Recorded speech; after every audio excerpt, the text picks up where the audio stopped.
안녕하십니까. 신약 파노라마 여행의 가이드 안홍원 장로입니다. 오늘과 다음 주일에는 사도행전의 파노라마 여행을 합니다.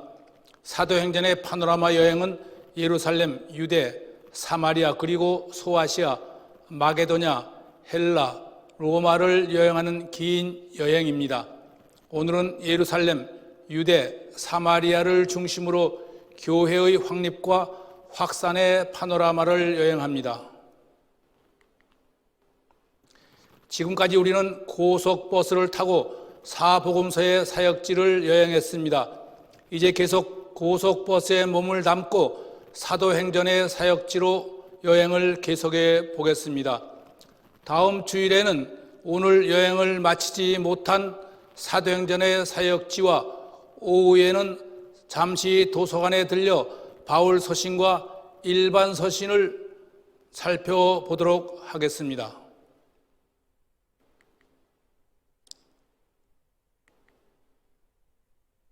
사도행전의 시작. 사도행전의 시작은 누가가 기록한 누가복음에서의 예수님의 이 땅에서의 삶에 대해 짤막하게 기록함으로써 사도행전을 시작합니다. 사도행전 1장 1절에서 2절에 기록된 예수님의 이 땅에서의 삶은 행하심, 가르치심, 성령으로 말씀하심입니다. 주님은 모든 사역의 우선에 자신의 삶과 행하심을 두셨습니다. 주님은 말씀에 앞서 먼저 행하셨습니다. 주님의 첫 번째 행하심은 버림입니다. 주님은 이 땅에 오시기 위해 하늘 보좌를 버리셨습니다. 두 번째 행함은 내려놓으심입니다. 주님은 근본 하나님의 본체이시지만 자신을 낮고 천한 이 땅에 내려놓으셨습니다. 주님의 세 번째 행하심은 나누심입니다. 가난한 자, 연약한 자들과 자신을 나누신 것입니다. 주님은 그들과 아픔과 눈물을 나누었고 사랑과 기쁨을 나누었습니다. 예수님의 네 번째 행하심은 우리들 위해 자신을 저주의 십자가에 내어 주심입니다. 주님은 자신의 살이 찢기시고 피를 흘리시는 고통 속에서 우리의 죄를 사하기 위해 자신을 십자가의 형틀에 내어 주셨습니다. 주님의 버리심, 내어 놓으심, 나누심, 내어 주심은 예수 그리스도의 증인으로 살아가야 하는 주님의 제자인 우리로서는 반드시 우리 삶에 있어야 하는 주님의 삶의 흔적임을 알아 그 삶을 따라 살아가야 합니다. 사도행전 시작. 주님은 이 땅에 오셔서 처음 사역으로 제자를 택하시고 말씀을 가르치셨습니다. 주님께서 가르치신다는 말씀은 우리에게는 배운다는 말씀입니다. 우리는 예수님의 증인으로 살아가기 전에 먼저 하나님의 말씀을 배워야 한다는 말씀입니다. 말씀의 배움 없이 주님의 증인으로 살겠다는 것은 자기 이익만을 추구하는 외식적인 성도임을 알아야 합니다. 주님의 제자들은 사역 이전에 말씀을 배워 하나님으로부터 주시는 지혜와 명철을 구해야 합니다. 주님의 일을 하기 전에 말씀을 통해 하나님의 마음을 알아야 하고 그 말씀이 우리에게 주는 하나님의 뜻을 깨닫고 기도하며 사역을 해야 합니다. 우리가 자녀들의 교육에 그렇게 정성을 쏟는 이유가 무엇입니까? 세속적인 세상에서도 아는 것이 힘이다, 배워야 산다라고 말합니다. 하나님의 말씀을 배워 하나님의 마음을 아는 것이 성령의 능력이 됨을 알아야 합니다. 주님은 성령이 말씀하시는 대로 말씀하셨습니다. 우리의 마음속에 있는 성령이 생각이 밖으로 나오는 게 말입니다. 그러므로 생각의 재료가 무엇이냐에 따라 입 밖으로 나오는 말이 다를 수 있습니다. 주님의 생각과 말씀의 재료는 하나님의 말씀이기 때문에 주님은 성령으로 말씀하십니다. 우리의 생각과 말의 주된 재료는 무엇입니까? 드라마를 많이 보는 사람은 드라마로 말하고 골프를 많이 치는 사람은 골프로 말하며 정치를 하는 사람은 정치로 말합니다. 우리는 이웃과 무슨 말을 나눕니까? 말씀을 많이 듣는 사람은 말씀으로 곧 성령으로 말합니다. 부지런히 말씀을 들어 그 말씀을 깨달아 성령으로 말하는 우리가 되어야 합니다. 그러므로 우리는 사역과 선교에 앞서 행함과 배움과 성령으로 말할 수 있어야 합니다. 그렇지 않으면 그 사역과 선교는 자신을 위한 외식적인 사역과 위선적인 선교로 흐를 가능성이 있음을 잊지 말아야 합니다. 사도행전의 시작, 곧 복음행전의 시작은 주님의 행하심, 가르치심, 성령으로 말씀하심으로부터 시작되었으며 우리가 마쳐야 할 우리에게 주어진 우리의 사명임을 알아야 합니다. 사도행전의 파노라마 여행. 사도행전의 여행은 세 부분으로 나누어져 여행합니다. 첫 번째가 예루살렘에서의 교회의 시작과 교회의 확립이며, 두 번째 여행은 유대와 사마리아에서의 교회의 확산이며, 마지막에는 땅끝까지 곧 소아시아, 마게도니아, 헬라, 로마에서의 교회의 확장입니다. 오늘은 예루살렘에서의 교회의 확립과 유대 사마리아에서의 교회의 확산을 찾아봅니다. 이제 사도행전의 파노라마 여행을 출발합니다. 교회의 시작과 확립, 예루살렘에서 일어난 교회의 시작과 교회의 확립편을 찾아가 봅니다. 최초의 초대교회가 어떻게 시작되었으며 어떻게 감당할 수 없는 핍박 속에서도 굳게 세워졌는지를 살펴봅니다. 감람산 승천. 예수님께서는 부활하신 주 후 40일 동안 제자들에게 나타나 자신의 부활을 직접 증명해 보여주셨으며 40일째 감람산 베다니에서 제자들과 많은 성도들이 보는 가운데 승천하셨습니다. 승천하시기 전 주님은 말씀하셨습니다. 너희는 예루살렘을 떠나지 말고 약속하신 성령을 기다리라. 제자, 디사이플이란 부르심을 받은 자, 사도, 아포스텔이란 보내심을 받은 자, 증인, 마티우스이란 그리스도를 자신의 삶으로 증거하는 사람을 말합니다. 이 사람들은 주님의 일을 하기 전에 성령을 기다려야 하는 사람들입니다. 그러므로 우리는 성령으로 말하기 전에는 입을 다물고 성령으로 주님을 증거하기 전에는 사역을 하지 말아야 합니다. 성령 없는 말은 자기 자랑을 일 뿐이며 성령 없는 사역은 자신을 드러내기 위한 위선이기 때문입니다. 예수님께서 승천하시기 전 제자들이 모였을 때에 저희가 예수께 물었습니다. 주께서 이스라엘 나라를 회복하심이 이때입니까? 제자들의 꿈, 곧 그들의 바람은 예수님의 꿈과 너무도 달랐습니다. 이제 이 땅을 떠나야 하는 주님의 마음을 제자들은 알지 못했습니다. 오늘 우리들의 꿈은 무엇입니까? 우리 기도에서 드러나는 우리의 바람은 무엇입니까? 부유함입니까? 성공입니까? 출세입니까? 아니면 건강 장수입니까? 주님의 꿈은 하나님의 사랑하는 백성들이 죄악에서 구원을 받아 주 안에서 하나님 나라의 삶을 누리는 것이었습니다. 우리는 내 꿈이 아니라 주님의 꿈이 이 땅에 이루어지도록 기도해야 할 것입니다. 예수님은 제자들에게 말씀하셨습니다. 오직 성령이 너에게 임하시면 너희가 권능을 받고 예루살렘과 온 유다와 사마리아와 땅끝까지 이르러 내 증인이 되리라 말씀하셨습니다. 그것이 이 땅을 떠나는 주님의 꿈이었으며 바람이었습니다.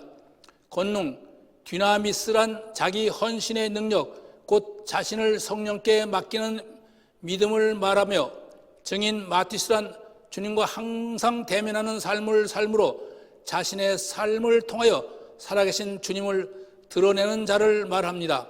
그러므로 우리는 우리의 말뿐만 아니라 우리의 삶을 통해 살아계신 주님을 증거해야 하며 우리의 삶에 주님의 십자가 흔적을 남기는 증인으로 살아가야 할 것입니다.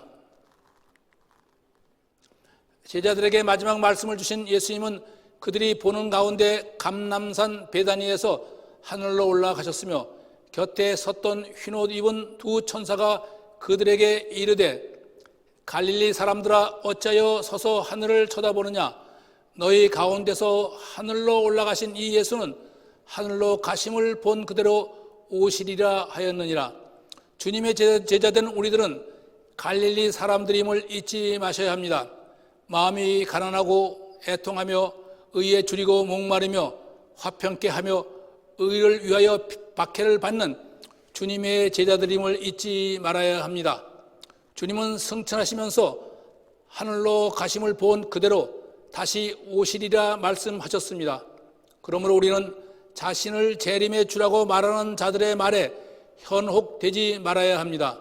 이 땅에서 여자의 몸에서 태어난 자는 그 누구도 재림의 주가 될 수 없기 때문입니다. 마가의 다락방 합심 기도. 예수님께서 승천하신 후 제자들과 예수님을 따르던 성도들이 감람산에서 예루살렘으로 돌아와 마가의 다락방에서 모여 마음을 같이하여 기도하며 약속하신 성령을 기다립니다. 예수님께서 승천하신 후 그들이 먼저 한 것은 합심 기도로 오실 성령을 기다리는 일이었습니다. 제자들과 예수님의 어머니 마리아와 여자들이 주축이 된 이 기도 모임은 120명 정도의 모임이었으며 화장도 하지 않고 꾸며지지 않은 자신의 본 모습을 드러내며 마음을 같이하여 오로지 기도에 힘쓴 여자들의 모습이 유독 눈에 띄는 기도 모임이었습니다. 세상이 보기에는 보잘것없는 기도 모임이지만 이 땅에 새로운 하나님의 역사가 시작되는 새 창조의 모임이었으며 성전 시대의 교회를 마감하고 성령 시대의 교회를 여는 시작이었습니다. 새 역사의 시작은 한 사람으로부터 시작되어 작은 모임에서 잉태됩니다.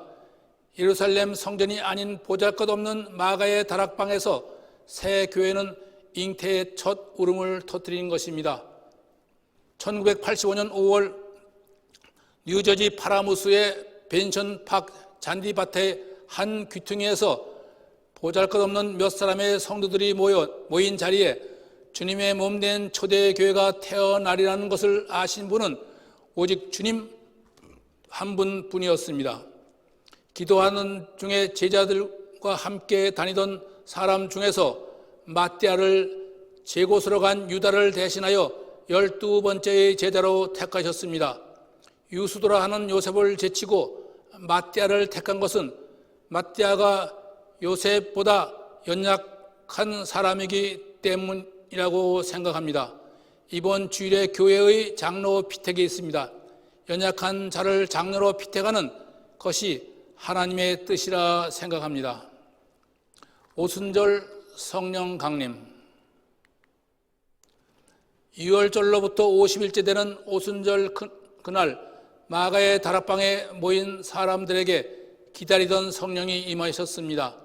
그들이 다 같이 한 마음을 품고 한 자리에 모인 그곳에 홀연히 하늘로부터 급하고 강한 바람 같은 소리가 온 집에 가득 차며 불의 혀처럼 갈라지는 것들이 그들에게 보이며 성령이 각 사람에게 임하셨습니다.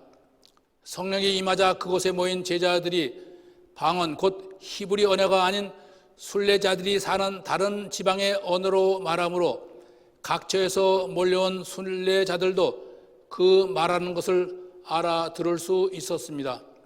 방언이란 다른 언어 곧 다른 혀 글로사를 의미합니다.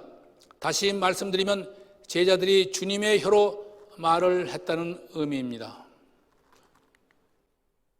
방언은 하나님의 우리에게 주시는 은사의 하나이며 영으로 비밀한 것을 하나님께 아뢰는 기도입니다. 그러나 때로는 방언을 받겠다고 할렐루야를 빠르게 수십 번씩 반복하면서 방언 훈련을 하는 것을 봅니다. 그것은 하나님의 은사인 방언이 아닙니다. 이런 것을 교육하는 목회자나 전도자들, 더구나 이런 방언을 통역한다고 교인들 앞에서 자신을 과시하는 전도자들을 보면 주님께서 얼마나 놀라고 소름 끼치는 일일까? 성령을 속이는 일임을 알아야 합니다. 다른 사람들이 알아듣지 못하는 방언으로 기도할 때는 공예배가 아닌 골방에서 홀로 기도해야 합니다. 다른 사람이 알아듣지 못하는 기도는 자신에게는 덕이 되지만 교회나 다른 사람에게 덕이 되지 못하기 때문이라고 사도 바울은 권면하고 있습니다. 사도 바울은 우리에게 방언보다는 모든 은사의 머리가 되는 사랑의 은사를 권합니다. 또한 사도 바울은 방언의 은사보다 예언의 은사를 권합니다. 예언의 은사란 말씀을 듣고 그 말씀을 깨달아 마음에 담는 은사이며 그 말씀을 가르치는 은사입니다. 이 성령 강림은 이 땅의 교회의 시작과 예수 그리스도에 의한 구속 사역의 시작을 선포하는 단회적 사건이며 바벨탑에서 언어의 혼잡으로 흩어진 인류의 하나됨을 의미할 뿐 아니라 죄로 말미암아 하나님과 인간과의 깨어진 관계를 회복하려는 하나님의 언약임을 알아야 합니다. 이 오순절 성령 강림은 예수 그리스도의 죽으심, 부활, 승천에 이은 하나님의 구속 사역 곧 단회적 사건입니다. 성령을 받은 우리는 반드시 주님과 이웃과 연합하는 삶을 살아야 합니다. 합심 기도란 함께 모여 하는 기도이기도 하지만 마음이 연합된 하나된 기도를 말합니다. 오순절에 예루살렘 성지 순례로 모이는 디아스포라 유대인들, 아수르와 바벨론에 의해 각지로 흩어진 유대인들이 오순절을 맞아 예루살렘 성지를 순례하려고 모여듭니다. 이곳이 유대 예루살렘입니다. 베드로 설교. 오순절 베드로의 설교는 초대교회 최초의 구속자적 설교입니다. 하나님은 정하신 뜻에 따라 예수를 우리에게 내어준 바 되었거늘 너희가 법 없는 자의 손을 빌려 예수를 십자가에 못 박아 죽었으나 하나님께서 그를 사망의 고통에서 풀어 다시 살리셔서 우리의 구주가 되게 하셨으며 우리가 다 이 일의 증인으로 누구든지 주의 이름을 부르는 자는 구원을 얻으리라라는 초대교회 최초의 설교였습니다. 부르다, 카라라는 말은 초대하다, 자신의 삶에 주님을 초대하다라는 말이며 성령을 좇아 주님의 이름으로 살아가는 것을 의미합니다. 우리는 십자가에 못 박히신 주님을 우리의 삶에 초대하고 계십니까? 초대교회는 최초의 교회를 의미하기도 하지만 주님을 자신의 삶에 초대하는 성도들의 모임을 가리키는 뜻이기도 합니다. 많은 무리들이 이 설교 말씀을 듣고 마음에 찔려 우리가 어찌할꼬 하거늘 마음에 찔리다 카타뉘소는 말발굽의 가슴이 움푹 패이다라는 말입니다. 우리는 이 설교를 들으면서 마음에 어떤 반응이 옵니까? 한국 교계에는 퍼니즘이라는 말이 있습니다. 말 잘하는 목사의 설교, 재미있고 지루하지 않은 설교, 배꼽이 터져 나갈 만큼 웃게 하는 설교를 말합니다. 수많은 성도들이 이런 퍼니즘 설교를 따라다니는 사실을 주님께서 아신다면 얼마나 슬플까를 우리는 다시 한번 생각해 보아야 합니다. 설교를 듣는 자는 그 말씀을 듣고 마음에 찔림과 깨달음이 있어야 합니다. 오직 은혜와 위로, 재미있는 설교를 찾는 성도들은 그 삶에 결코 주님을 초대할 수 없음을 알아야 할 것입니다. 베드로 권면. 베드로는 말씀을 듣고 찔림을 받는 사람들에게 권면합니다. 회개하라, 죄의 길에서 돌이키라. 죄 하마르티아는 관역에서 벗어나다라는 말입니다. 곧 하나님의 말씀에서 벗어났다는 말로서 말씀으로 되돌아오라는 권면입니다. 세례를 받으라는 말은 주님을 자신의 구주로 받아들이라는 말로서 주님을 자신의 삶의 주인으로 받아들이라는 말입니다. 세례를 받고 주님을 구주로 영접하면 자신의 삶에 성령이 임함으로 성령을 좇아 살라는 말입니다. 그리하면 이 악한 세대에서 구원을 얻으리라고 권면합니다. 금년 초대교회의 표가 하나님께 돌아가자라는 표입니다. 여러분은 지금 어디로 가고 계십니까? 하나님께로 돌아가는 길입니까? 예루살렘 교회 공동체.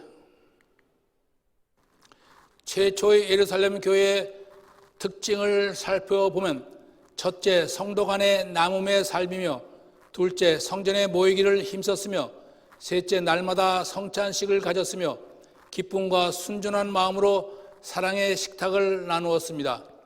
뿐만 아니라 하나님을 찬미함으로 백성에게 칭송을 받으며 구원받는 사람들이 날마다 더했다는 사실입니다. 왜 오늘날 교회는 사회의 칭송을 받기는커녕 비난을 받고 있는가? 나눔이 없기 때문입니까? 성전에 모이기를 힘쓰지 않기 때문입니까? 아니면 하나님을 찬미하지 않기 때문입니까? 기도가 부족하지 않기 때문입니까? 오늘날 교회는 사람도 넘치고 예배도 넘치고 기도도 넘치고 사역도 넘칩니다. 뿐만 아니라 교제도 넘치고 나눔도 넘치고 있습니다. 그런데 왜 우리 교회는 백성들로부터 칭송을 받기는커녕 비난을 받는 것일까요?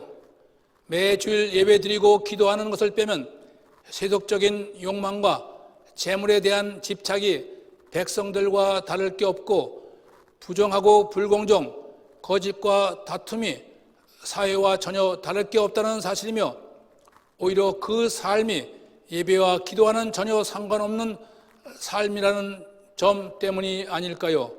교회는 기본으로 돌아가야 합니다. 주님이 이 땅에서 우리에게 보여준 삶으로 되돌아가야 합니다. 그것이 백성들로부터 칭송받는 유일한 길이라고 생각합니다. 일어나 걸어라. 오후 3시 그날의 마지막 기도 시간에 베드로와 요한이 기도하러 예루살렘 성전에 들어가려 할 때 그들은 미문이라는 성전 문 앞에서 구걸하는 한 안진뱅이 거린을 만나게 됩니다. 니카노 게이트라 불리는 이 미문은 성전의 동쪽 문에서 이방인 뜰에서 성전 마당 곧 여인들의 뜰로 들어가는 문입니다. 그는 40여세쯤 되는 선천성 장애우로서 다른 사람에게 의존해야만 살아갈 수 있는 사람이었습니다. 성전에 들어가는 사람들에게 구걸하기 위하여 나면서부터 걷지 못하는 이 거린을 사람들이 메고 와 날마다 미문이라는 성전 문에 두는 앞을 보지 못하는 거린이었습니다.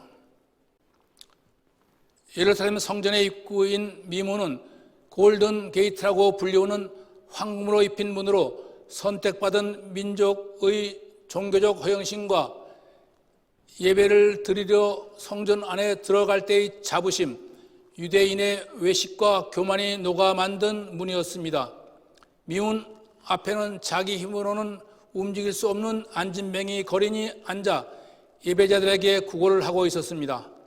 유대인의 종교적 허영심과 외식을 이용하여 먹고 사는 인생이었습니다. 유대인들은 자신의 종교적 허영심과 자신의 의로 거린을 외식적으로 구제하였으나 실상 이 거린은 외식으로 가득 찬 유대 종교인들의 텅 빈 속마음이었습니다. 당시의 유대인들은 성전 문턱을 넘어 성전에 드나들지만 하나님과는 전혀 관계없는 찌꺼기 은혜만 채우는 영적 거린에 불과했습니다. 오늘 한국교회의 성전은 어떤 모습인가? 종교적 허영심과 외식이 가득 찬 성전은 아닌가? 하나님께서 그 성전 안에 좌정하고 계실까? 하나님의 영광이 새같이 날아가리라. 날아간 새는 다시 돌아오지 않습니다. 하나님의 영광이 떠난 교회, 하나님의 영광이 떠난 가정, 영광은 다시 돌아오지 않습니다. 예배가 예배가 되지 못하고 기도가 되지 못하고 은혜가 되지 못합니다. 그가 베드로와 요한이 성전에 들어가려 함을 보고 구걸하거늘 베드로와 요한이 주목하여 이르되 우리를 보나 하니 여기서 주목하다는 아테니죠. 곧 멈추어 바라보다라는 의미입니다. 여러분은 성전 문턱을 들어가면서 무엇을 주목하여 봅니까? 무엇에 관심을 두고 바라보십니까? 웅장한 성전 건물입니까? 화려한 설교 단상입니까? 아니면 찬양을 드리는 아름다운 성가대입니까?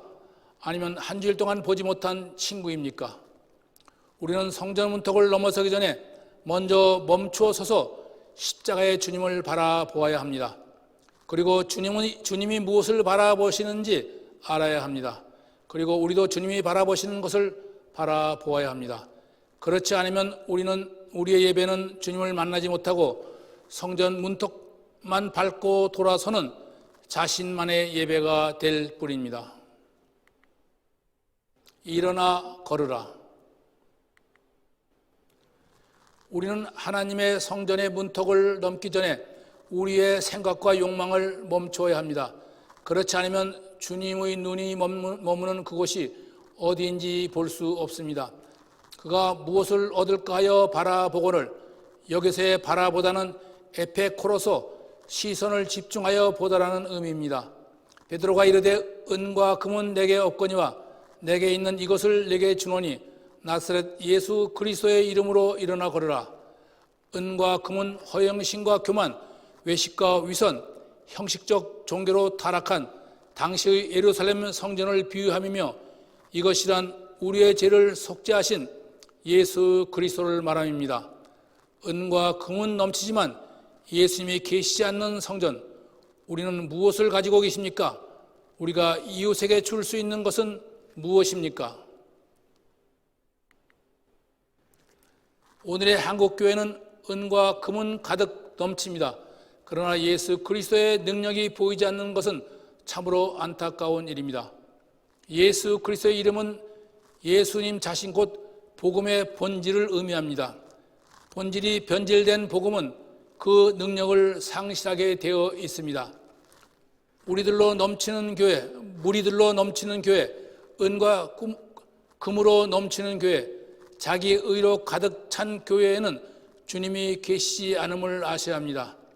내 안에는, 우리의 교회에는 주님이 계시는 것일까? 오른손을 잡아 일으키니 발과 발목이 곧 힘을 얻고 뛰어서서 걸으며 그들과 함께 성전으로 들어가면서 하나님을 찬송하니 안진뱅이 거린이 40년 동안 가슴속 깊이 눈물을 흘리며 바랬던 소원은 거린의 신세를 벗어난 것도 안진뱅이 신세를 벗어나는 것도 아니었습니다.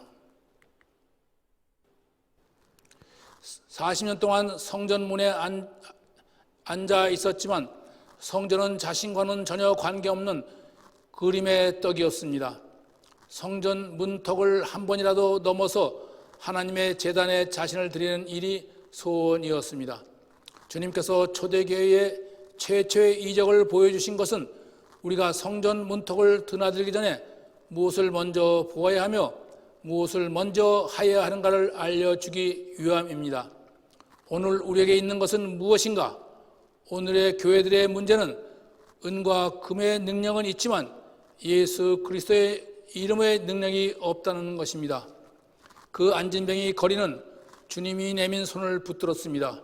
그리고 성전 안으로 들어가서 하나님을 찬미하는 새 사람으로 태어났습니다. 내 손을 붙들고 일어나 걸으라. 이것이 초대교회와 오늘 우리에게 주시는 주님의 말씀입니다. 아나니아와 삽비라. 초대교회 성도들은 자신의 소유를 나누며 상호 부재의 삶을 살았습니다. 성도들은 자신의 재물을 사도들의 발 앞에 두었습니다.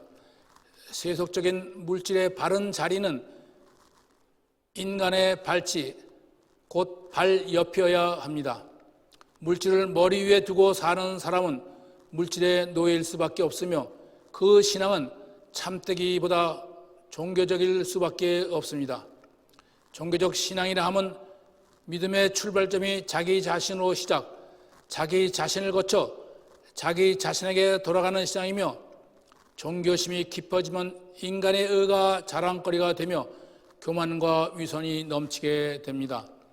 구브로 태생의 헬라파 유대인인 바나바는 자신의 규모 있는 큰 밭을 사도들의 발 아래 두어 필요에 따라 각 사람에게 나누도록 했습니다. 이에 아나니아라는 사람이 자신을 드러내려고 자신의 소유를 팔아 그 값에서 얼마를 감추고 나머지를 사도들의 발 앞에 두었습니다. 이 사실을 그의 아내 삽비라도 알고 있었다고 성경은 기록하고 있습니다. 성경은 이 갑주다를 노스피조, 곧 횡령하다, 성령을 속이다라고 말합니다. 아나니아와 삽비라는 세속적인 물질로 하나님의 영광을 살리고 했습니다. 그들은 재물을 하나님의 발 앞에 두기보다는 자신의 머리 위에 두기를 원했습니다. 우리는 재물을 어디에 두고 있는가? 우리 부부는 오늘 함께 무엇을 깨고 있는가? 다시 한번 자신과 가정을 되돌아보는 시간 되시기를 바랍니다.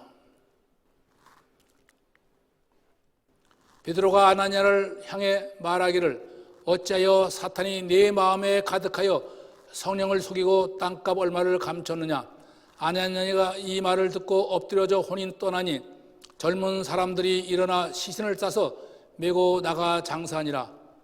시신을 들고 나가는 젊은이들은 무엇을 생각했을까? 우리는 시신 앞에서 무엇을 생각하는가?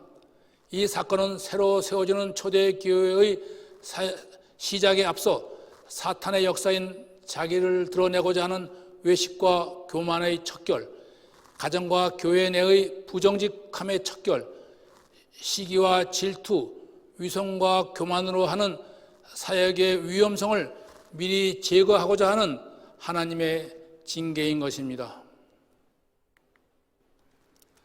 아내가 가장 두려워하는 것이 무엇입니까? 남편이 자기를 사랑하지 않는다는 것일까요? 아닙니다. 아내가 가장 두려워하는 것은 자기 자신이 남편을 사랑하지 않는다는 사실을 알았을 때입니다. 여러분은 하나님께서 자신을 사랑하지 않는다고 두려워하십니까? 아닙니다. 내 자신이 하나님을 사랑하지 않음을 알았을 때 두려워하십시오. 하나님을 사랑하지 않을 때 우리는 성령을 속이기 때문입니다. 사랑하는 부부, 참된 사랑은 결코 속이지 않습니다. 왜냐하면 사랑이 가장 참을 수 없는 것이 속이는 것이기 때문입니다. 물질을 자기의 머리 위에 두는 사람은 하나님을 사랑하지 않는 물질의 노예가 되므로 성령을 속일 수밖에 없음을 우리는 알아야 합니다.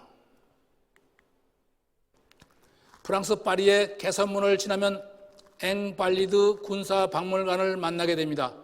원래는 나폴레옹 시대에 전쟁 군인의 부상자 치료 병원이었는데 현재 군사박물관으로 사용하고 있으며 그 안에 있는 앵발리드 성당에는 나폴레옹의 유해가 안치되어 있습니다.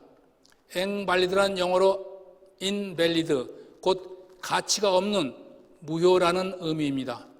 나폴레옹과 같이 아무리 위대한 삶을 살았다 할지라도 성령을 속이고 하나님이 인정하지 않는 삶은 무효라는 사실입니다.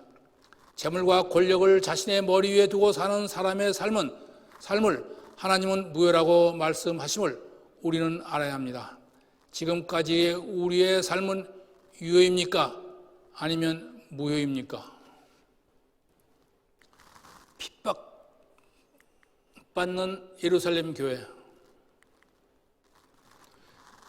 사도들의 복음 전파가 시작되자 예루살렘 교회의 핍박이 시작되었습니다. 사도들의 복음 전파를 시기한 바리새인들과 사두개인들이 사도들을 옥에 가두었습니다. 주의 사자로 인해 옥에서 풀려나자마자 사도들은 그 새벽에 성전에 서서 하나님의 말씀을 선포하였습니다. 대제사장이 이르되 우리가 이 이름으로 사람을 가르치지 말라고 언금하였으되 너희가 너희 가르침을 예루살렘에 가득하게 하니 이 사람의 피를 우리에게 돌리고자 함이로다. 베드로가 사도들이 대답하여 이르되 사람보다 하나님께 순종하는 것이 마땅하니라. 사도들은 채찍에 맞으면서도 예수를 그리스도라 가르침과 전도하기를 그치지 아니하였습니다. 유대 종교 지도자들의 삶은 시기와 질투, 따분하고 지루한 삶의 반복이었지만 핍박을 받는 사도들의 삶은 오히려 은혜와 기쁨이 충만한 삶의 반복이었습니다. 세상에는 인간들의 퇴폐적인 밤 문화와 하나님의 은혜의 밤이 있습니다. 은혜로운 새벽, 은혜로운 하루의 시작은 은혜로운 밤에서부터 시작됨을 기억하시기 바랍니다. 감옥에서의 베드로의 밤은 찬양과 기도의 밤이었기에 그의 아침은 더욱 힘차게 말씀을 선포하는 은혜의 아침이 되었습니다. 예루살렘 교회에 대한 핍박은 하나님의 쌈눈과 샌둥을 위한 하나님의 계획이 들어있음을 아셔야 합니다.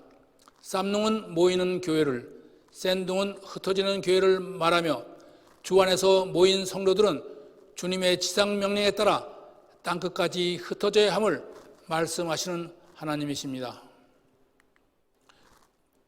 분열의 위기에서 신자들로 넘치는 초대교회의 구제 문제로 히브리파 유대인들과 헬라파 유대인 간의 갈등으로 분열의 위기에 처했습니다. 구제에 있어서 헬라파 유대인의 과부들이 히브리파 유대인의 과부들에 비해 차별을 받는다는 것이었습니다. 히브리파 유대인이란 오래전부터 예루살렘에 살고 있는 유대인으로 히브리 언어를 사용하는 유대인을 말하며 헬라파 유대인이란 전쟁으로 인해 디아스포라가 된 유대인의 자손으로 예루살렘에 돌아와 살고 있는 헬라어를 말하는 유대인을 말합니다.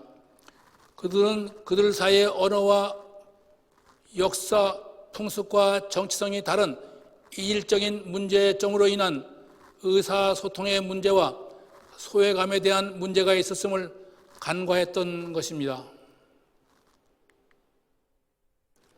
이에 사도들은 자신들의 사역을 말씀과 기도에 전념하기로 하고 7 집사를 선택하여 그 기능과 역할을 분담하기로 결정하였습니다. 이에 예루살렘 교회는 성령과 지혜가 충만하여 모든 성도들에게 칭찬받는 집사 7을 택하였습니다. 피택된 7 집사들은 모두 헬라파 유대인으로 이는 절대 다수인 히브리파 유대인들의 마음을 열어준 성령의 역사였습니다. 집사 디아코노스란 섬기는 자, 일꾼, 하인을 의미합니다. 집사로 피택된 우리들은 하나님의 종, 성도들의 하인이 되는 것임을 알아 하나님과 성도들을 충성으로 섬겨야 함을 마음에 새겨야 합니다. 이로써 예루살렘 교회의 환난과 핍박, 거짓과 이단, 갈등과 분열을 야기시킨 사탄의 계략은 수포로 돌아갔으며 예루살렘 교회는 분열의 위기에서 일치를 이룸으로 제자의 수가 심히 많아졌다고 성경은 말씀하고 있습니다. 스데반 순교 7 집사 중에 하나인 스데반이 성령이 충만하여 백성들 앞에서 복음을 전합니다. 설교의 주 내용은 이 성전을 헐라 그리스도의 몸인 교회가 성전을 대체하며 모세의 율법을 고치라 복음이 모세의 율법을 대체하리라 더 나아가 하나님을 성전 안에 가두지 말라는 설교였습니다. 이 설교는 예루살렘 성전과 모세의 율법을 불가침의 성령으로 간주하던 당시의 유대 종교 지도자들을 경악해 했으며 결국 스데반을 잡아 돌로 쳐 죽이도록 했습니다. 예루살렘 성전세로 불을 채우는 종교 지도자들과 서기관들, 자신들의 권세와 종교심을 위해 모세의 율법을 이용하는 백성들의 장로들에게는 참을 수 없는 충격이었습니다.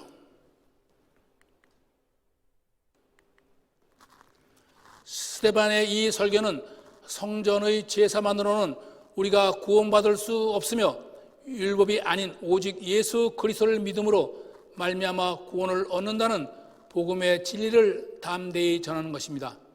그들은 아브라함 때부터 하나님의 선민이라 자부하면서도 목이 곧고 마음과 귀에 할례를 받지 못한 사람들이었으며 율법을 소유하고도 율법을 지키지 않은 사람들이 없으며 오히려 성령을 거슬려 예수님을 십자가에 못 박은 사람들입니다. 그들은 성경과 율법을 통해 하나님의 이름으로 포장된 자신들의 욕망과 기득권, 종교적 허영심과 외식적 종교심을 사랑한 사람들이었습니다. 우리는 어떤가? 자신을 되돌아보는 시간이 되시기를 바랍니다. 스데반의 설교를 들은 유대인들이 이를 갈며 스데반을 돌로 쳐 죽입니다. 돌에 맞은 스데반의 얼굴이 천사의 얼굴 같다라고 성경은 기록하고 있습니다. 오늘의 우리의 얼굴은 어떤 모습일까? 교회 안에서의 얼굴과 삶터에서의 얼굴은 같은 모습일까? 누가 하나님을 성전 안에 가두는 자인가? 교회 안에서의 얼굴과 교회 밖에서의 얼굴이 다른 사람들, 교회 안에서의 삶의 자세와 교회 밖에서의 삶의 자세가 다른 사람들이 하나님을 교회 안에 가두는 사람들이 아닐까? 스데반의 설교를 듣는 사람들이 마음에 찔려 이를 갈았습니다. 마음에 찔리면 깨닫고 회개해야 함에도 불구하고 이를 갈며 비난하는 사람들이 오늘 우리의 모습이 아닐까 바랍니다. 집사 스데반의 죽음은 초대교회 최초의 순교였습니다. 우리는 이곳에서 돌에 맞으시는 주님을 봅니다. 믿었던 아내에게 배신당하고 어찌할 바를 몰라 발을 동동 구르며 눈물로 범벅이 된 남편의 얼굴, 아내를 위해 준 선물을 빼돌려 정부에게 가져다 주는 충격적인 장면을 목격하며 낙심하는 남편, 모든 것을 바쳐 사랑한 아내의 불륜에 분노로 찌그러진 남편의 얼굴, 온갖 아픔과 수치에도 불구하고 외도하는 아내를 끝까지 포기하지 않고 눈물로 기다리는 한 남편의 이야기, 호세아에 나타난 하나님의 간절하다 못해 처절한 짝사랑의 이야기입니다. 나는 결코 너를 포기하지 않으리라 소리치는 그 주님께 돌을 던지는 수많은 무리들을 봅니다. 누가 주님께 돌을 던지는 자인가? 주님께 돌을 던지는 무리 중에 내 모습은 없는가? 교회 확산, 유대 사마리아, 다음 유대와 사마리아 지방으로 여행하며 복음의 행전인 성령의 사역인 교회의 확산을 따라가 봅니다. 예루살렘을 넘어서는 복음. 스데반의 순교에 이어 예루살렘에 닥친 핍박으로 복음이 예루살렘을 넘어 유대와 사마리아로 확산되는 교회의 확산을 가져오게 됩니다. 모이는 교회, 쌈농에서 흩어지는 교회, 센둥으로 전환되는 하나님의 계획입니다. 핍박으로 흩어진 사람들이 두루 다니며 복음을 전합니다. 진정한 그리스도인은 흩어지는 디아스포라입니다. 멈춤이 없는 디아스포라, 구르는 돌에는 이끼가 끼지 않는다고 합니다. 오늘에 집착하는 삶에는 내일이 주어지지 않는 화석과 같은 굳은 삶임을 기억해야 합니다. 디아스포라란 디아스페이로 곧 흩어지다에서 유래된 말입니다. 우리는 얼마나 많은 제자들을 세우며 얼마나 많은 선교사들을 땅끝으로 흩어지게 하고 있는가? 예루살렘의 핍박으로 성도들이 유대 광야와 사마리아로 흩어짐으로 복음이 예루살렘으로 넘어 유대와 사마리아로 들어갑니다. 이것이 유대 지방이고 이곳이 사마리아 지방입니다.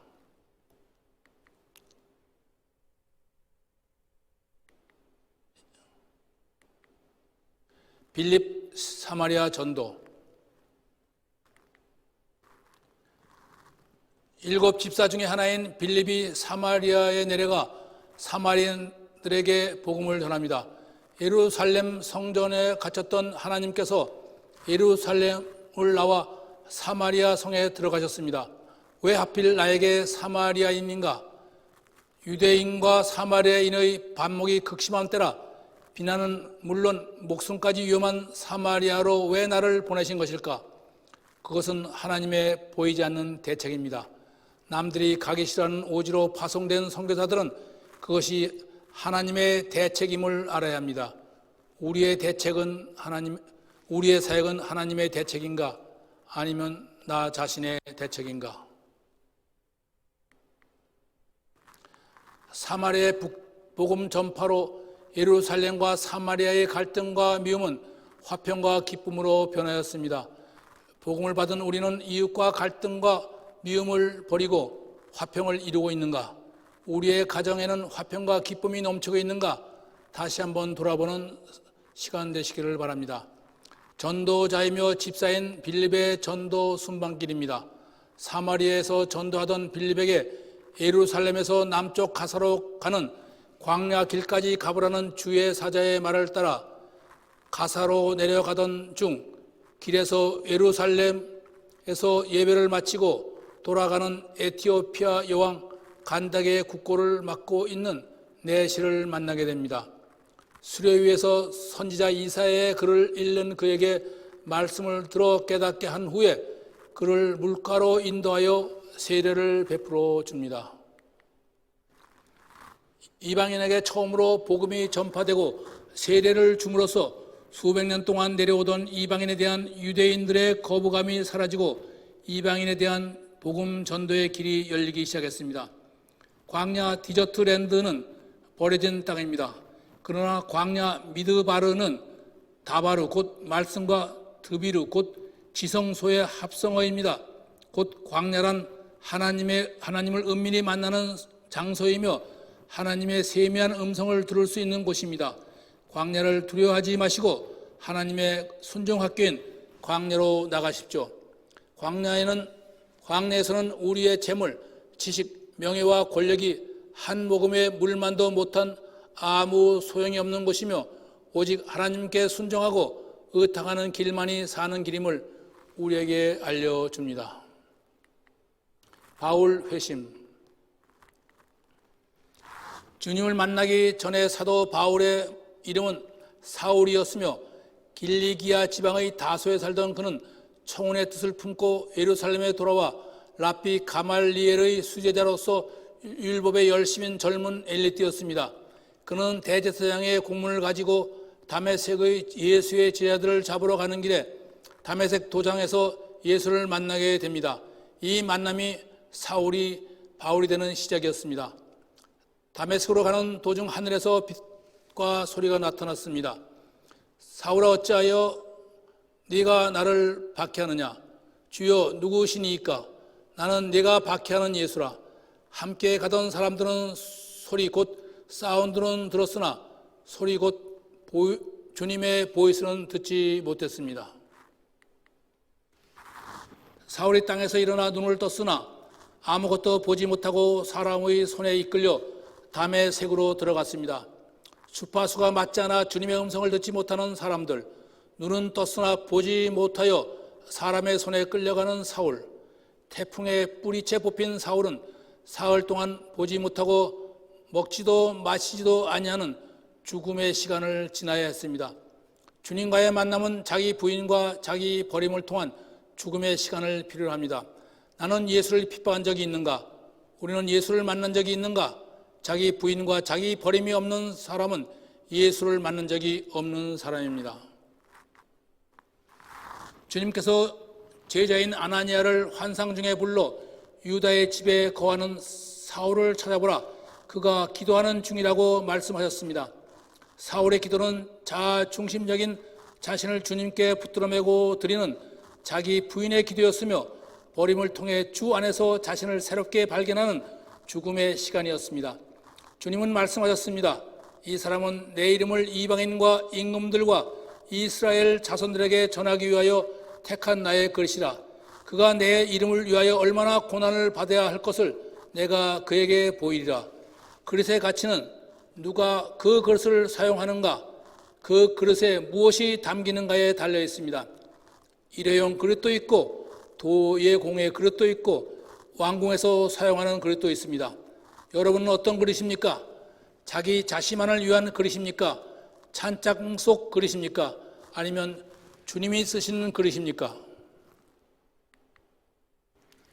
아나니아가 사울에게 이르러 그에게 안수하니 사울의 눈에서 비늘 같은 것이 벗겨지며 다시 보게 되고 성령으로 충만하게 되니라. 그의 눈에서 비늘 곧 허망한 욕망, 추한 이기심, 자기 편견, 자기 우상, 옛사람의 껍질이 벗겨지며 위를 보게 되었습니다. 다시 보다 아나폴레포란 위를 보다란 의미로 성령이 충만하다는 의미입니다. 다시 보게 된 사울은 성령이 충만하여 하나님을 다시 보게 되었고 이웃을 다시 보게 되었으며 자기 자신을 다시 보게 되었습니다. 주님의 제자라는 우리는 무엇을 다시 보게 되었는가? 일어나 세례를 받음으로 사울은 주님을 자신의 구주로 영접하고 자신이 그토록 박해하던 주님과 연합된 새 생명을 얻어 주님이 택한 그릇으로 살아가게 되었습니다. 다메섹 도상에서 예수님을 만났던 사도 바울, 그는 아마누스 산맥을 넘어 고향 다소로 향합니다. 청운의 뜻을 품고 아마누스 산맥을 넘어 예루살렘에 올라왔던 사울이 바울이 되어 고향 다소에서 10여 년을 집거하며 주님과의 동행을 통해 주님을 배우게 됩니다. 여러분은 인생의 다소를 경험한 적이 있습니까? 다소는 바울에게 자신의 그릇에 예수 그리스도를 담아내는 시간이었으며 새로운 삶의 반복이었습니다. 그는 매일 하나님의 말씀을 묵상하며 주님과 대화하며 그 삶에 주님을 담았습니다. 우리는 매일 무엇을 반복하는가? 우리는 매일 나의 그릇에 무엇을 담고 있는가에 따라 우리의 인생은 달라집니다. 매일 여러분의 삶에 주님을 담는 주님의 그릇이 되시길 바랍니다. 여기가 예루살렘, 여기가 다메섹, 여기가 다소, 여기가 바울이 수없이 넘나들던 아마누스 산맥입니다. 우리의 삶에 적어도 한 번쯤은 다소의 삶이 있어야 합니다. 복음을 든 사도 바울은 연약한 몸을 이끌고 험난하고 사철 눈으로 덮인 아마누스 산맥을 수없이 걸어서 넘었습니다.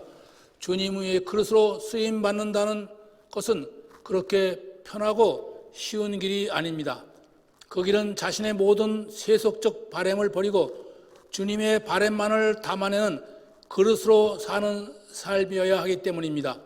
우리는 찬장 속에 가둬놓고 자신을 자랑하는 금그릇이 아니라 누구나 천하게 여기는 질그릇, 깨지고 또 깨지는 질그릇으로 살아가는 것이 주님께서 쓰시는 택한 그릇임을 잊지 마시기 바랍니다. 내 자리를 정돈하라.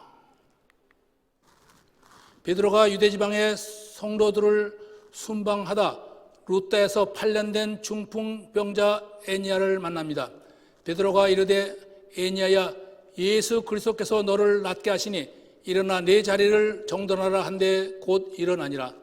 중풍병으로 8년 동안 누운 자리는 불결하고 역겨운 자리이며 심한 마음의 상처와 고통이 쌓인 자리이며 불만과 불평, 찢어진 인간관계의 자리이며 욕망과 죄악으로 찌든 자리임을 일 수밖에 없습니다. 내 자리를 정돈하라. 이 정돈하라, 스토로손이라는 말은 내 자신을 펴라, 자신을 베풀라는 말씀입니다. 남에게 자신의 자리를 펴게 하면 그 손을 펴서 다른 사람의 자리를 펴라는 말씀입니다. 우리는 아직도 다른 사람이 펴놓은 자리에 앉아 있습니까? 아니면 자신의 손으로 다른 사람의 자리를 펴는 사람입니까? 자기 자리를 정돈할 수 있는 사람만이 다른 사람의 자리를 펼 수 있으며 자기 자신의 삶을 주관해서 정돈된 사람만이 다른 사람의 자리를 정돈할 수 있습니다. 여러분은 오랫동안 펴지 않고 정리되지 않아 더럽고 추하며 지린내 나는 그 자리에 그대로 앉아 있습니까? 그 자리를 털어버리고 자리를 정돈하십시오. 거적자리 그대로의 자리를 정돈하지 않고서는 다른 사람의 자리를 정돈할 수 없으며 주님의 그릇으로 사용할 수 없음을 알아야 합니다. 자신의 부를 하나님의 은혜라 떠벌리며 자신의 신앙이 좋다고 눈물 흘리며 교회를 떠나지 않으면서 하나님을 떠나는 자리, 성전에서 죄짓고 기도원에서 하나님을 배역하고 자신의 의만 떠벌리며 불의와 착취를 행하며 하나님 앞에 감사의 예물을 드리는 그 자리를 우리는 정돈하고 일어나야 합니다. 베드로, 무두장이 시몬. 베드로가 유대 순방길에 욥바에 여러 날 있어 시몬이라는 무두장의 집에 여러 날 머무니라. 사도인 베드로가 무두장의 시몬의 집에 유하여 함께 생활한다는 것은 생각할 수 없는 일이었습니다. 무두장이는 그 당시 가죽 제조업자로 가장 천대받는 백정입니다. 부정한 자로 사람 취급을 받지 못하기 때문에 사회와 격리된 삶을 살아가야 하는 사람이었습니다. 그 당시 유대인들은 백정을 사람으로 취급하지 않으면서도 그 사람이 가죽을 벗긴 소고기 같은 육류를 탐하는 사람이었습니다. 당시 유대인들의 여인들도 모두 무두장이를 돼지보다 못한 사람으로 멸시하며 사람 취급하지 않으면서도 가죽으로 만든 명품 제품은 더없이 좋아했습니다. 오늘 우리는 어떠합니까? 이것이 그들의 내적 모순과 이중성이며 그릇된 편견과 고정관념이었습니다. 우리는 어떠합니까? 자녀들이 참된 그리스도인이 되기를 원하면서도 세속적인 가치에 더 비중을 두고 있는 것은 아닌지요. 사도 베드로는 무두장이 시몬의 집에 유하면서 자신의 내적 모순과 편견을 극복하고 주 안에서 자기 통합을 이루는 자신에 대한 도전에 직면해 있었습니다. 우리는 하나님께 예배를 드리는 성도로서 자기 안에 도사리고 있는 내적 모순과 이중성, 그릇된 편견과 고정관념을 십자가에 못 박음으로써 떨쳐버려야 합니다. 그렇지 않고는 우리의 예배와 사역은 내적 모순을 담은 이중성일 수밖에 없고 외식적이고 위선적일 수밖에 없을 것입니다. 베드로 환상. 욥바의 무두장이 시몬의 집에 유하는 사도 베드로. 정오에 기도하는 시간에 지붕에 올라 기도하던 중 환상을 보게 됩니다. 하늘이 열리며 보자기 같은 한 그릇이 내려오는 것을 보니 그 안에는 땅에 있는 각종 네 발 가진 짐승과 기는 것과 공중에 나는 것들이 있었습니다. 그리고 베드로야 일어나 잡아먹으라 하는 소리가 있었습니다. 베드로가 이르되 주여 그럴 수 없나이다. 속되고 깨끗하지 아니한 것을 내가 결코 먹지 아니하였나이다. 두 번째 소리가 있어 이르되 하나님께서 깨끗하게 하신 것을 내가 속되지 하지 말라 하셨습니다. 이런 일이 3번 있은 후 그 그릇이 곧 하늘로 올려져 갔습니다. 유대인들은 율법에 금지된 4발 가진 짐승과 기는 것과 공중에 나는 것들을 먹을 수 없습니다. 그것들은 속되고 더러운 것이었기 때문입니다. 그러나 주님은 베드로에게 그것들을 먹으라고 말씀하십니다. 하나님께서 깨끗하게 하신 것을 속되다고 하지 말라 하셨습니다. 베드로가 자신이 본 환상이 무슨 뜻인지 속으로 의아해할 때 이방인 고넬료가 보낸 사람들이 시몬의 집 문 밖에 서서 베드로를 찾았습니다. 성령께서 말씀하시기를 두 사람이 너를 찾으니 일어나 의심하지 말고 함께 가라 하셨습니다. 베드로는 그제서야 주님이 주신 그 환상이 무엇을 말씀하시는가를 깨달았습니다. 베드로가 그들을 불러들여 함께 먹고 마시고 함께 잠을 자고 난 후 이방인 고넬료의 초청을 받아 그들과 함께 가이사라로 여행길을 떠났습니다. 베드로가 본 환상은 주님께서 베드로에게 이방인을 거부하지 말고 이방인에게 복음을 전하라는 말씀이었습니다. 이 환상으로 인해 유대인의 틀 속에 갇혀있던 베드로는 그 틀에서 빠져나와 자신의 신앙의 전환점을 이루며 이방인 선교에 적극적으로 나서게 된 것입니다. 우리는 복음 전파에 차별을 두지는 않습니까? 싫어하는 사람, 미워하는 사람, 복에 쉬는 사람과도 하나님의 은혜를 나누십니까? 세상에서 비난받는 사람, 부끄러운 사람, 몰직한 사람들과도 하나님의 말씀을 나누며 위로를 나누십니까? 그러기 위해서는 우리 안에 도사력에 있는 내적 모순과 편견을 도려내야 합니다. 성령께서 하신 말씀은 전통과 관습을 파기하고 수모와 욕을 감수하면서까지라도 절대 순종해야 할 말씀임을 깨달아 땅끝까지 이르러 모든 사람들에게 복음을 전해야 할 것입니다. 가이사라의 로마의 백부장 고넬료가 말씀을 듣기 위해 하인들을 보내 사도 베드로를 청하였습니다. 베드로가 자신을 찾는 두 사람에게 물었습니다. 너희가 무슨 일로 왔느냐? 그들이 대답하되 우리 주인 백부장 고넬료는 의인이요 하나님을 경외하는 사람이며 유대 온 족속들이 칭찬하는 사람으로 천사의 지시를 받아 당신을 청하여 말씀을 드리려 하느니라. 하인들로부터 이런 말을 듣는 주인은 어떤 사람일까? 의인이요 하나님을 경외하는 사람, 피집의 민족인 유대 온 족속으로부터 칭찬받는 사람, 천사의 말에 즉각 순종하는 사람은 도대체 어떤 사람일까? 나를 아는 사람들은 내가 없는 곳에서 나를 어떻게 평가할까? 내 밑에서 일하는 사람들은 나를 어떤 사람으로 생각할까? 나는 다른 사람의 어떤 점을 보고 말하는가? 그 사람의 추함인가? 아니면 그 사람의 아름다움인가?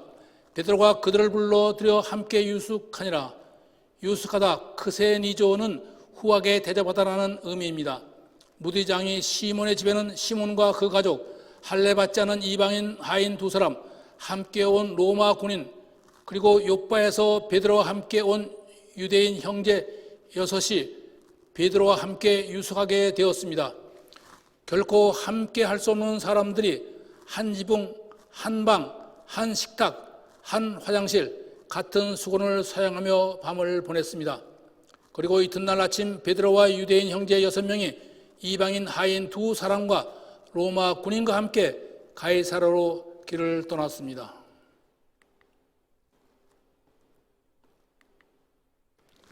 그 당시 유대인과 이방인이 함께 길을 가는 모습을 보는 유대인들의 비난은 상상할 수 없을 정도라고 생각합니다.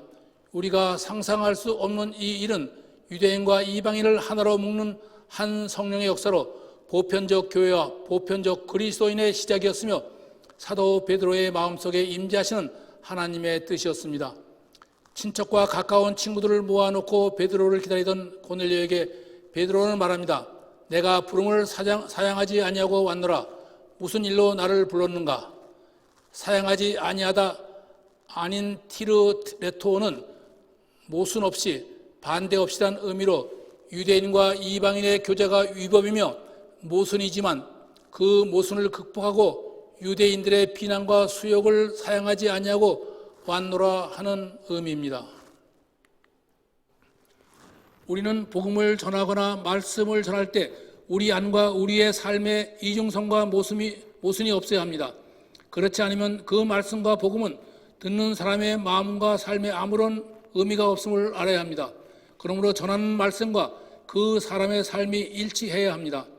베드로는 그가 왜 이곳에 왔는가를 알고 고넬료와 그와 함께 모인 사람들에게 모순 없이 말씀을 전하였습니다. 전해지는 말씀을 우리는 캐리그마라고 합니다.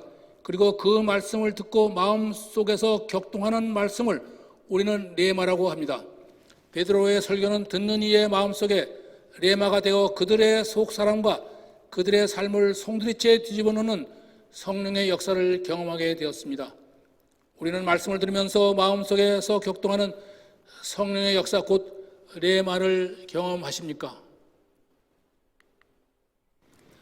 고넬료와 함께 한 모든 사람들에게 성령이 임하며 하나님을 찬미하니 베드로가 예수 그리스도의 이름으로 세례를 베풀었습니다.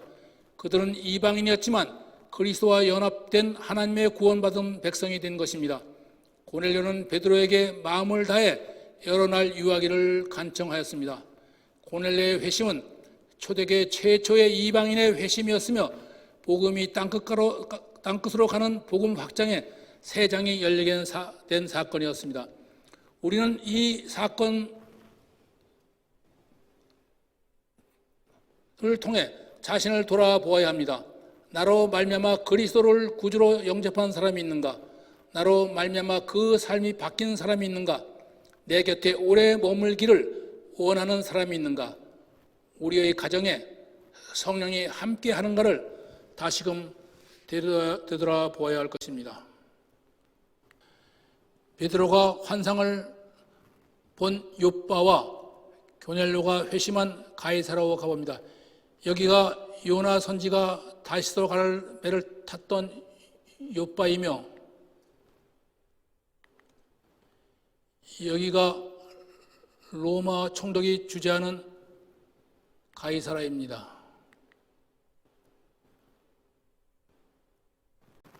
예수님의 순환과 부활의 사역지를 다시 돌아봅니다. 땅끝까지 이르러 내 증인이 되리라. 마가의 다락방, 합심기도, 오순절 성령 강림, 일어나 걸어라, 아나니아 삽비라, 일곱 집사, 스데반 순교, 사마리아 전도 빌립, 바울 회심, 베드로 환상,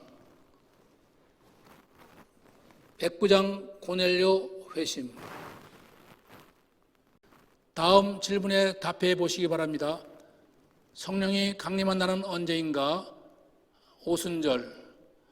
아나니아가 죽게 된 이유는? 성령을 속인 죄. 바울의 고향은 어디인가? 다소. 초대교회 최초로 순교한 사람은? 스데반. 피택된 일곱 집사들은 어느 파 유대인인가? 헬라파 유대인. 사마리아에 처음으로 전도한 전도자는? 빌립. 이방인으로 처음 회심한 사람은? 고넬료.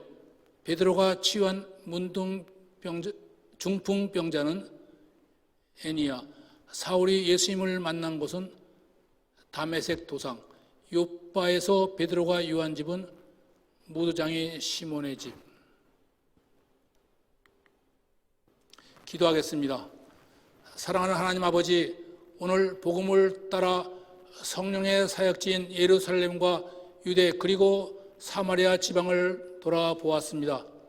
우리들로 성령의 말씀하심을 따라 내 안의 내적 모순과 이중성, 편견과 고정관념을 깨어버리고 주님이 택한 그릇이 되어 땅끝까지 복음을 전하는 주님의 증인으로 살아가게 하여 주시옵소서.